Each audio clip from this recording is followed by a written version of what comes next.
Hi everyone and welcome to Grim Echoes. If you're new here, consider subscribing. We dive deep into the darkest, most chilling real-life horror stories out there. And if you're a returning viewer, I'm so glad to have you back, friend. In this video, we're going to explore 3 stories sent in by people who live deep in the Appalachian forest. Living out there means waking up to some of the most beautiful views in the country. But it also means getting used to the isolation and to the strange things that seem to happen more often than they should. The first story is very real and unfortunately way too common in this country. It's the kind of thing that sticks with you, especially for someone like me who's lived through something similar. The last 2 stories are harder to explain.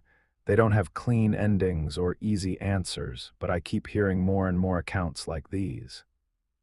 The final one, especially, it's about someone who's not even sure if what they experienced was real or something their mind created. Personally, I think it was real, but I'll let you decide. As always, turn off the lights, get comfortable, and enjoy the video.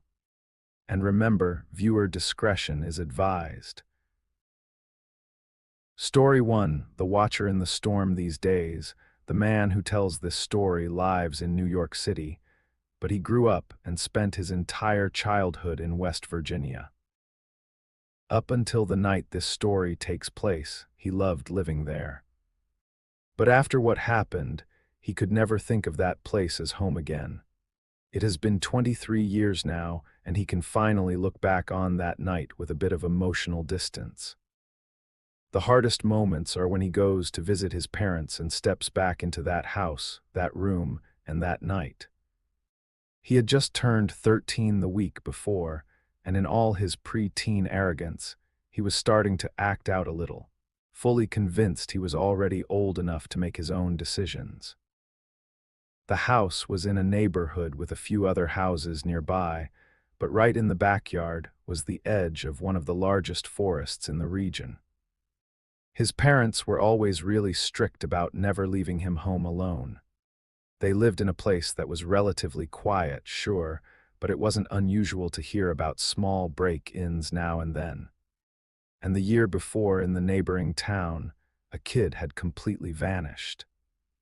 He was only 7, taken from inside his own home while his parents and grandparents were there. It had been a huge scandal in the area, and it only made his parents, and honestly most of the parents in the area, even more cautious.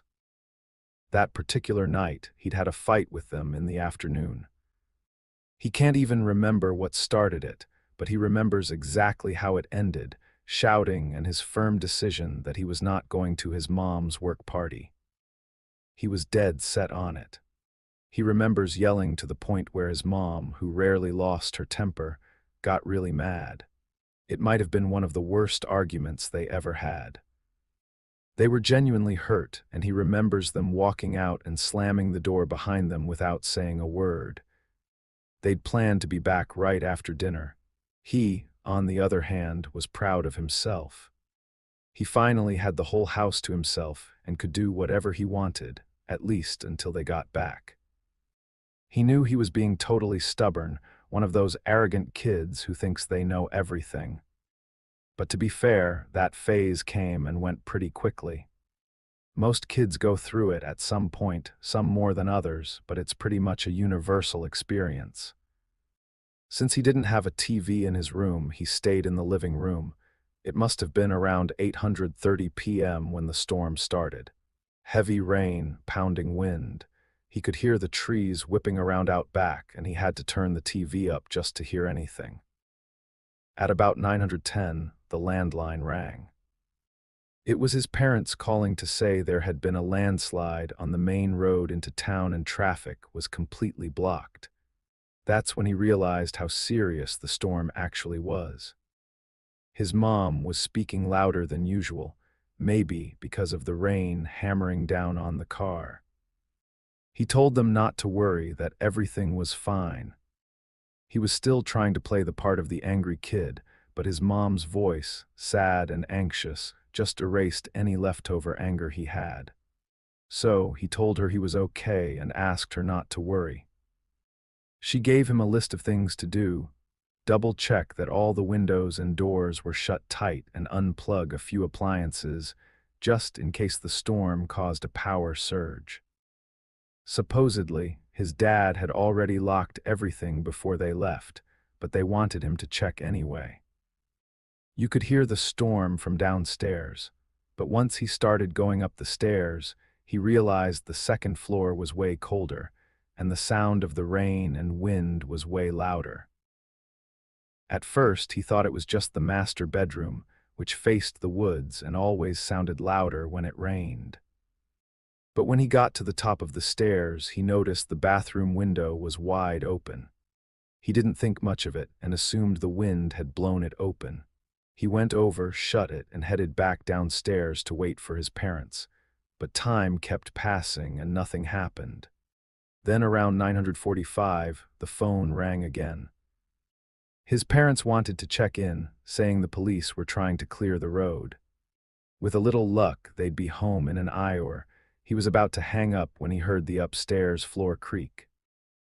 The house wasn't new, and they'd had moisture issues for a while, so certain spots, especially near his room, always creaked when someone stepped on them. He hung up and froze, trying to figure out if he'd imagined it. It was a faint sound, barely noticeable, but it was there. The floor was creaking. And then, as suddenly as it started, the sound stopped. He told himself it was probably just the wind or a pressure shift or something. There couldn't be anyone inside. If there were, he'd be hearing more than just faint creaks. He sat back down in the living room, but he was getting more and more anxious. All he wanted was for his parents to get home. There's something he hasn't mentioned. He's diabetic and has to check his blood sugar regularly. He's known how to recognize the warning signs since he was a kid. If his levels get too high, he needs insulin right away or he could go into shock. All his medical supplies were on his nightstand. And even though it was the last thing he felt like doing, he knew he had to go upstairs. He started climbing the stairs, and as he got near the top, his whole body tensed up. Parts of the hallway floor were wet, like someone had come inside with soaked shoes and left a trail. That's when it all clicked: the open window, the noises upstairs, and now this. But when he first came up to close the window, there hadn't been any water on the floor. This meant that if someone had come in through there, they were already inside the bathroom at the same time he was, probably hiding in the bathtub while he was standing just a few feet away, closing the damn window. That realization terrified him in a way he still can't fully explain. It felt like he almost had a heart attack right there. His room was the first door in the hallway. Then at the far end was the bathroom, and next to it, his parents' room, right where the floor was wet. Very slowly, he stepped into his room and closed the door behind him. His parents had a strict rule: no locking bedroom doors, so they'd taken the key out. In that moment, he would have given anything to know where they kept it. He ran to his nightstand, grabbed his glucose meter, and checked how much insulin he needed. That's when he heard the floor creak again. He grabbed everything and hid inside his closet. Now, here's the thing about that closet. When his parents bought the house, his room was originally 2 separate rooms. They turned them into one, but there was a part of the wall they couldn't completely remove. So, they built a closet around it. To make the most of the space, they added a hidden crawl space in the back that no one knew about. It was his favorite hiding spot when he played with his cousins. He kept hearing the creaking clearer now, like the footsteps were coming from his mom's office in the next room. It gave him just enough time to inject the insulin. Then he heard his bedroom door open. Someone had actually come in. By that point, he was already inside the crawl space, and the door was shut behind him. He doesn't think he's ever been so scared in his life. They walked through the room, circled the bed, and peeked behind the curtains. They were definitely looking for him. Then he heard footsteps coming toward the closet. He heard the door open, felt the clothes being pushed to one side. He was sure they'd find him, but after a long silence, the footsteps moved away and he heard them sit down on his bed. He had both hands over his mouth, trying not to make a single sound. And then over the sound of the rain, he heard his parents' car pull into the driveway. The person got up, walked to the window, and opened it. A few seconds later, he heard the front door open. His mom started calling his name. That's when he lost it. He broke down completely, crying like he'd never cried before, like all the fear he'd bottled up suddenly tore its way out. He heard his parents calling louder, maybe already sensing something was wrong, but he couldn't answer, let alone move. He had no idea if that person was still in the house. What he remembers after that comes in flashes. He remembers his parents carrying him out of that crawl space, almost dragging him out. He remembers trying to explain through pure panic what had happened. The police arriving, a really kind woman asking him questions he couldn't answer. He never saw the person's face. He didn't even know if it was a man or a woman. After everything that happened, he was never left alone again. The following week, his parents installed an alarm system. Later, they were told that a man had been arrested for breaking into another house and stealing valuables. They said it was probably him, but he knew it wasn't. The person who came into their house had the chance to steal something and didn't take anything. Nothing ever happened again, and over time, he calmed down. But that night shattered his sense of safety in that house. He moved on and rarely thinks about it, except on the nights he goes back to sleep in that room and becomes that terrified 13-year-old kid all over again.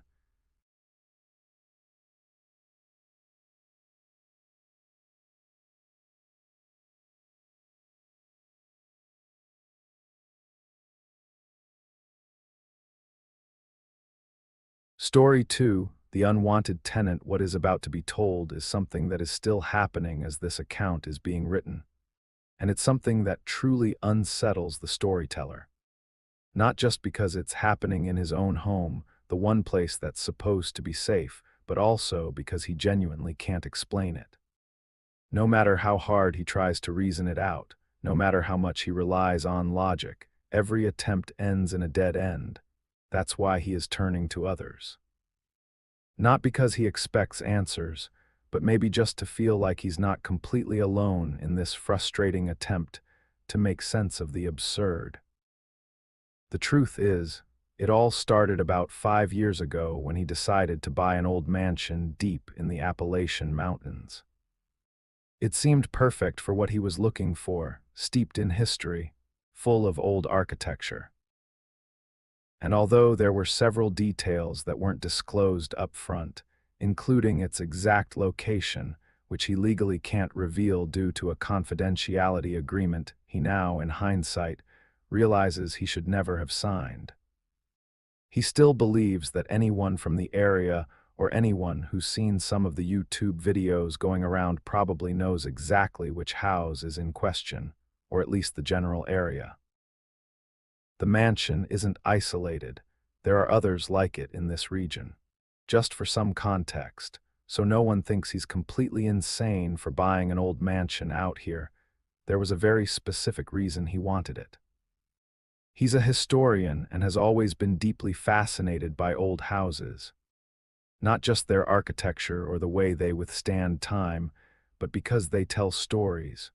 Stories about the people who lived in them, the families who came and went, and the secrets they buried in their rooms, their halls, and their attics. He has always believed a house can be a direct reflection of a family's social standing, its ambitions, and its eventual downfalls. Most of his research focuses exactly on that, the buried secrets of once powerful families. When he saw the mansion, or rather this isolated manor, he didn't hesitate. The price was unbelievably low. And even though the place was in terrible condition for a structure over 200 years old, something about it pulled at him. It felt like the house was waiting for someone who understood it. And since he has no family and a stable financial life, he jumped at the opportunity without thinking too much. Today, just a few months after moving in, he sees that as a huge mistake. Even though he bought it 5 years ago, he only moved in this year. The renovations were constantly delayed. Construction crews kept quitting. Some never returned after the first visit, and others walked off mid-project without much explanation, only saying the atmosphere was too heavy. While he tried to rationalize it, chalking it up to travel fatigue or the overactive imagination of superstitious people, he started to realize there was something going on that he just couldn't ignore. For context, the property is surrounded by a vast forest, and because it's classified as protected land, no new construction is allowed there. That was said to be one of the main reasons the house was so cheap. But since his interest was strictly the mansion and its history, that didn't bother him at all. The first few months in the house were strangely quiet. Not because there weren't any sounds, but because everything felt frozen, like time had stopped inside. Even the natural sounds of the forest kept their distance, like nature itself refused to come too close. And it was in that strange stillness that the little things began, small events that at first he tried to dismiss as distraction or fatigue. The first time he noticed something really odd, actually unsettling, was when one of his kitchen knives went missing. Not just any knife, but one of the largest ones, the kind you don't just misplace. He found it days later sitting on top of the bookshelf in his office, right next to an old letter opener he'd been using to examine historic documents. And although he found it strange, he blamed it on exhaustion. Long hours spent organizing archives and decoding old records. Maybe he'd grabbed the knife for opening packages. It wasn't that far-fetched. But then a pair of scissors disappeared from his nightstand and reappeared days later next to the upstairs bathroom sink, a bathroom he rarely ever used. That's when he really started to pay attention. He began noticing that whenever something went missing, it always turned up later, always in parts of the house he didn't frequent, as if someone, or something, wanted him to know they were aware of his routines more than he was comfortable admitting. It sounds bizarre and unsettling, but that's exactly how it felt. In fact, it's how he feels now as he sits writing this from inside the mansion. Like anyone in his position, he started sleeping poorly. He'd wake up in the middle of the night with the distinct sensation that someone else was in the house. But he never heard footsteps, never found open doors. And yet, paranoia began to creep in. That's when he started wondering if someone was somehow getting inside, trying to scare him into leaving, maybe hoping he'd sell the house for even less than what he paid. As far-fetched as that idea sounded, it was the only explanation that seemed remotely rational. Things got worse one night while he was already in bed. Doors and windows were all locked, something he did religiously. That night, he heard 3 solid knocks on his bedroom door. There's no way to describe the terror he felt in that moment. If everything was locked from the inside, then who the hell was outside his door? His heart was racing as he lay there, frozen, not moving, like a kid too afraid to look under the bed. He only got up once the police arrived. After a panicked, trembling phone call, they searched the entire house and found nothing. No signs of forced entry, no footprints, nothing. He knew they weren't trying to dismiss him, but he couldn't help feeling embarrassed, like a scared child needing attention. A few days later, feeling completely drained, he decided to go into town. He needed to pick up some basics, bread, rice, the usual. But more than anything, he needed to breathe, see people, get out of that house. He stopped by the usual grocery store and got into a casual chat with the owner, an older man who's been there forever and pretty much knows the entire history of the town. At one point, without thinking much, he mentioned he'd been living in the mansion up on the hill. As soon as he said it, the owner stopped arranging apples, froze, and looked at him with a strange expression. It wasn't fear like you see in movies, but it wasn't simple curiosity either. It was like he'd heard this story before too many times and already knew how it ended. That's when he told the historian, quietly, as if he didn't want the spirits to hear, that the house has an old reputation, one that goes back generations. That everyone who's ever lived there, and there haven't been many, eventually disappeared. No trace, as if the earth swallowed them whole. Then the house would pass to their children, who did everything they could to get rid of it as fast as possible, and those brave or foolish enough to buy it next, they disappeared too. The same pattern. The strangest part, according to the shopkeeper, isn't the house itself, it's the forest around it. He explained that according to the old folks, that patch of land never accepted the mansion's presence. It was like the house was built in a place that already had an owner, and knowing the history of these mountains, it did. What's truly frightening, he said, isn't ghosts inside the house. It's the ancient presences out there among the trees, beings that have always lived in the forest, that don't like intruders, that don't forget, and that wait for new occupants with a patience that doesn't belong to this world. He came back home with his head spinning. What the old man told him made sense. That's what disturbed him most, because everything he'd been feeling, the misplaced objects, the knocks at odd hours, the constant sense of being watched, fit that story too well. Like for the first time, someone had put into words what he couldn't explain. And yet it clashed with everything he believes in. He has always been rational, grounded. He doesn't believe in spirits, curses, or hidden forces. And yet, there's something there he can't explain, something he can't make fit into logic, no matter how hard he tries. How do you deal with that, when what you feel confirms the impossible? He just sat there on the porch staring at the tree line, not knowing whether what scared him more was what might be out there or the fact that he no longer trusted his own understanding of reality. Now, as he writes these lines, he knows he can't stay there.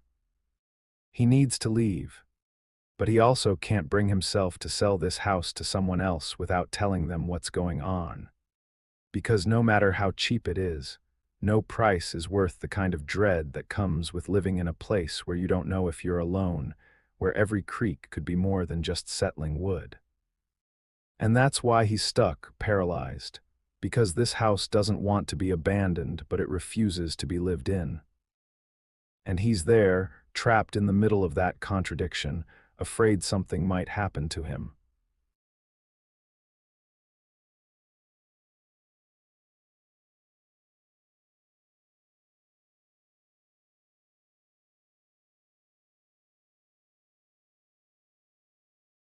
Story 3, The Silent Follower. This is the story of how one man learned the hard way to respect the Appalachian Mountains, and the stories folks have been telling about them for generations. He's not saying he was disrespectful, exactly. He thinks it was more like he was naive, mixed with a little immaturity. He met his wife in college, and when they finished school and decided to start planning a life together, they chose this part of the country instead of the city. Needless to say, when he moved out there, he was the walking stereotype of a city boy. He was used to having everything nearby, used to all the buzz and noise, used to going out whenever he felt like it, used to walking the dogs at night. You get the idea. His wife warned him that things were different out there, that the mountains were old and that around those parts, people followed a certain code, not out of superstition, but out of survival. He brushed it off, thinking she was exaggerating. And in his early 20s cluelessness, he broke a few rules, and he swears one of those could have ended really badly. He moved out there when he was 22, 12 years ago now, and he's always been someone who liked late-night walks. He enjoyed walking or running, especially right before bed when the air was cooler. For weeks, his wife had been flat out forbidding him from going out after dark, saying she was too young to be a widow. He kind of thought she was joking, and since they were still new in town, he just went along with it. The night it all happened, an old childhood couple of hers had come over to celebrate the move, and they all stayed up late talking and drinking. His wife, who barely drinks, had a little more than usual that night and ended up heading to bed early, so he was left to clean up the kitchen. At first he felt tired too and figured he'd finish tidying up and crash. But somehow, by the end of it, he had this burst of energy and this weird excitement about finally living there. He even sat down on the couch for a bit to watch something. But he still had this buzz, this urge to get outside, stretch his legs, and check out the area at night. His wife was out cold, so he figured there was no harm in stepping out for a few minutes. He'd take a short walk, come back, and tell her about it the next day. Maybe she'd even start joining him. For some context, their place is in a little neighborhood, like a tiny village, completely surrounded by forest. To get to the main town, where the school and hospital and everything else is, you have to drive. Walking from their house to the edge of the woods where the houses stop takes maybe 5 minutes. So that's where he headed. He didn't plan on actually going into the woods. He knew that was risky, especially for someone who didn't grow up around that kind of terrain. He just wanted to get close, maybe look around a bit. He didn't have a real plan. At night, the town felt weird, like a ghost town. There wasn't a soul outside, not even someone taking the trash out. All the windows had the blinds pulled down, and even the streetlights were few and far between. No dogs, no cats, nothing. It honestly felt like one of those post-apocalyptic movies where the main character stumbles into an abandoned town after some huge disaster. He started feeling a little less confident about stepping out, but he kept going. When he got to the edge of the woods, he noticed it was way quieter than he expected.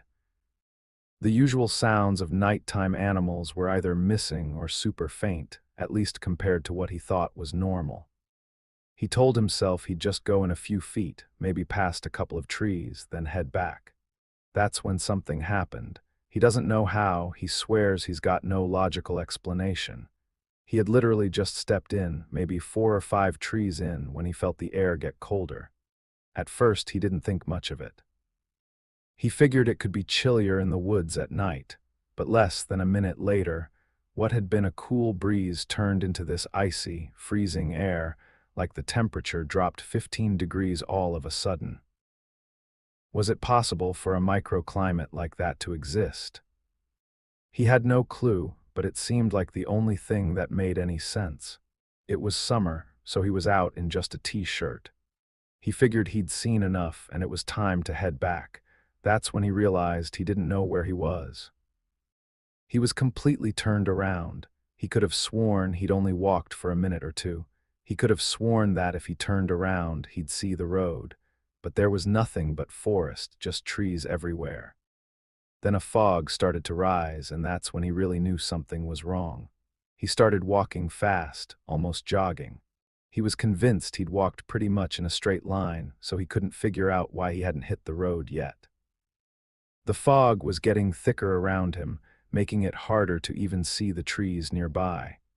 He started to panic a little, not because of the forest or the fog, but because none of it made sense.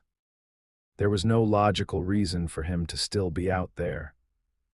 And the fog was getting so dense, he could barely see ahead. He hadn't seen fog this thick in years, but it wasn't the fog that scared him the most. It was how impossible the whole thing felt. He kept walking, but at that point he was seriously doubting his sense of direction. And that's when he noticed something that made him genuinely terrified. He started hearing footsteps. Not just random ones, they matched his perfectly.